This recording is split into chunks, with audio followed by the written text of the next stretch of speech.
All right, start first off.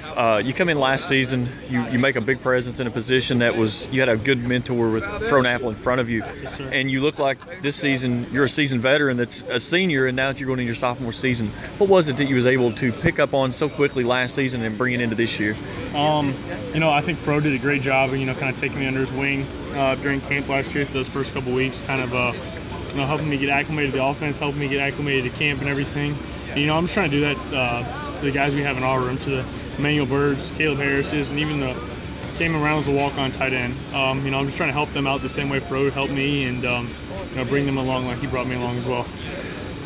In a position that, especially with Marshall, the Gator Hoskins era, that Cato to Hoskins was something of, it was almost a guarantee inside the red zone. Right. That's a place that Marshall likes to go in the playbook. Does that kind of fuel you as a player that when you get down in the red zone, it's go time, it's time for you to really make yourself available? Oh yeah, we get inside the 10 especially, you're going to be a target. That's where I scored both my touchdowns last year, and we know if we get inside the 10, we got to win, and if we win, there's a good chance we're going to get a ball and get a score. With the way this offense runs, last year it was completely balanced, and you've got guys like Devin Johnson, Remy Watson behind you. Is it fun to go out and block for guys like that, knowing that they're going to set up a big play for you possibly down the field? Oh yeah, no doubt. I think it's just as energizing to make a big block that busts Rock or Remy for a 50-yard run than it is to catch a 25-yard pass. That gets you just as exhilarated and just as hyped up as if you just caught a touchdown or caught another pass. Coach Goebel comes in, your new coach this year.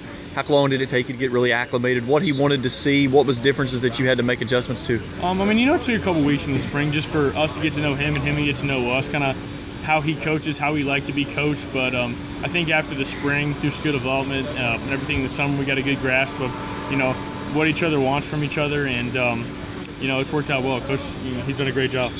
Michael Birdsong. What's your take on him so far after the spring, working with him, and now what he's been able to do here in the fall? He's got a cannon of an arm.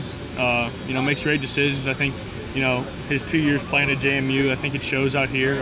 Makes great decisions, has great poise, and he's been a great leader. He's been one of those guys that didn't really say much last year, but now that he's embraced that role as our starting quarterback and stepped up a lot. You've got kids coming in like Bird and Harris that you mentioned, and then you've got Joe Woodrum that's been in that room for quite some time.